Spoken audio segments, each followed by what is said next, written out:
I guess it's good afternoon now. Prof. Lee took us from the morning to the afternoon. Thank you for being here.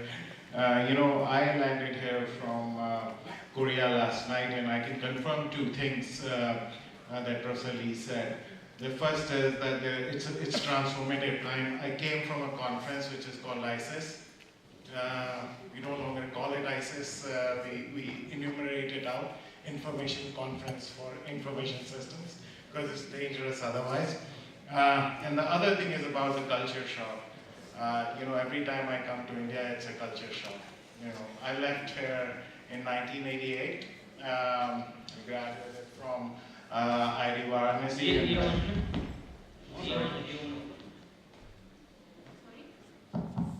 Hello? Okay. And I went to US, and so every time I'm still living in 1988 in India, So every time I come, it's a culture shock for me as well. But it's great to be back at Lucknow. I'm visiting after 10 or so years, and I gave a couple of talks here a while back. It's my hometown now because my parents live here, but somehow I can never make it this far. But I'm glad to be here. And it's this is my passion that I've been trying to talk about for last year or so, since I have been the chief editor of ISR, which is one of the topmost journals in the field of information systems. The issue is that most of the business research, we have been focusing on issues that relate to businesses, issues that relate to firms, and we haven't looked at how the models, the techniques that we use to do research, how they can be applied to a wider spectrum of things. For example, the questions that society faces, especially in the field of information systems, where we are looking at issues related to big data and analytics.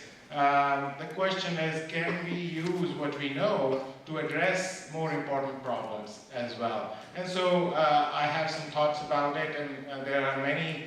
I've given talks that are as long as 6 hours on this topic, so I'm trying to say something in half an hour, and if it is disjointed, I'm happy to talk to you individually or answer your questions via email or whatever approach you might have to contact me. All right, so I have no agenda because I don't know how far I'll get, right? So I'm going to just get right to it. I'm going to start with a sort of a statement that societal problems are wicked problems. So you'll ask, what are the wicked problems? The first sign that a problem is difficult or wicked is that there are plurality of goals. What does that mean? Well, if you think about any societal problem where multiple businesses are involved, government is involved, individuals and different kind of religious sentiments might be involved. There are so many different goals. Government might want to maximize social welfare of some sort. Businesses, of course, care about their profits. The infrastructure providers could be joint government as well as individual firms. So what part of infrastructure can you use? For example, and I have that example later. For example, internet infrastructure, how should it be handled? So there are lots of different goals that you might have to simultaneously address, and it becomes very difficult to do that. That's because of this plurality of goals. Often we have this condition that it's necessarily and essentially complex, very difficult problem. Sometimes you don't even know where to start. What do you do first? Large scale and scope. We're not just talking about a company under some sort of hierarchical control, but we are talking about a society which may not have a controlling mechanism at all.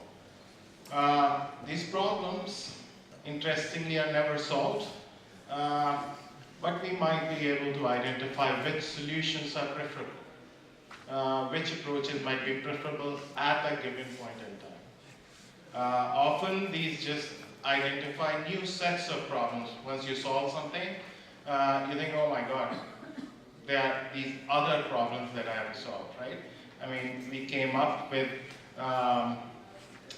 let's say, a mobile network in developing countries, but it introduces new sets of problems because now there's accessibility, there's more desire, and the rest of the infrastructure may not be able to map into it. Finally, the baseline, the challenge is that for societal problem, the baseline changes constantly. What might be true 5 or 10 years back is no longer true because we have moved on. And this is actually a characteristic of most problems that are technologically oriented. All right, so what is the problem with current set of approaches? There are lots of them. The challenge is that these approaches are from a single lens. For example, we have social approaches, some of the behavioral approaches that Professor Lee talked about of solving problems of different kinds.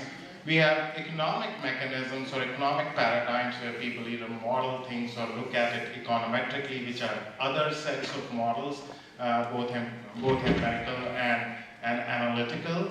And then you have technical solutions. Computer scientists come up with solutions all the time. They're able to predict things. They're able to sort of say, okay, I have this neural network that solves this problem, although you don't know how necessarily. Right? So there are all kinds of different approaches that one can use. But the problem is that these approaches ignore the other aspects. So for example, the economic people who look at problems from economic lens, they often ignore the social aspects of it or computable aspects of problem, and they just say, okay, I believe everybody is rational. People think about whether they are going to benefit from a given approach or not, and they're not going to look at other aspects. And when you ignore these other aspects, sometimes the solutions that come up with are not satisfactory from real-world application perspective. I'm going to talk about a controversial topic because it's in news. Just yesterday in US, we removed what was called net neutrality. Now, many people believe that it's a bad thing. There are others, obviously, who think it's a good thing to not have net neutrality. The problem is the argument on both sides are somewhat based on emotions. An analysis that is, again, produced from a singular perspective. I have been involved, my dissertation was on questions related to net neutrality about 27 years back, way ahead of its time. At that time, people used to tell me that, this is an idiotic dissertation question because it's never going to be a problem. Of course, 25 years later, I'm very happy that it's a problem. No, not really, but just from a perspective that, these are real issues that we are dealing with. So, on one side, a significant array of net neutrality research, and for those of you who aren't interested in net neutrality, let me just say it's sort of at the baseline associated with the problem of when you use the internet, should you pay for traffic? And who should pay for traffic that goes on the network, right? So think about it, Netflix or other streaming services, should they be paying something more than people who are just providing you small pieces of information, let's say for e-commerce, right? So that's sort of the basic question at one end, but it has huge implications. For example, if net neutrality was not there, would companies like Netflix would have even come up because they use so much resources. They may not have had revenue to support their services if they had to pay a lot, right? So that's sort of the basic question in a nutshell. However, when people who look at net neutrality, they look at this question and say that net neutrality is a good thing. They do ignore the fact that the companies and the users that use network for heavy bandwidth services delay the traffic for everyone else. So in United States, for example, Netflix traffic accounts for 30% of the internet traffic in the evenings, right? And it delays everyone else's traffic. You know, if you're trying to do something else, let's say video conferencing, you'll have a hard time doing it in the evenings. Because there is a huge amount of traffic that Netflix produces. And so that's a negative effect of these kinds of services, which is ignored. So a large amount of qualitative assessment is based on emotions, in my opinion at least. So the question arises, are there other opportunities to do things the other way, right? I mean, why have just black and white answers, right? That either you have net neutrality, where nothing is charged, or the other side, where everything is charged. Isn't there a mix somewhere in between? For example, provide some level of bandwidth, which is useful for most of the activity that people want to do at this point in time. But if there are high bandwidth applications, let's say medical applications, for which appropriate amount could be charged because they need high fidelity, guaranteed service,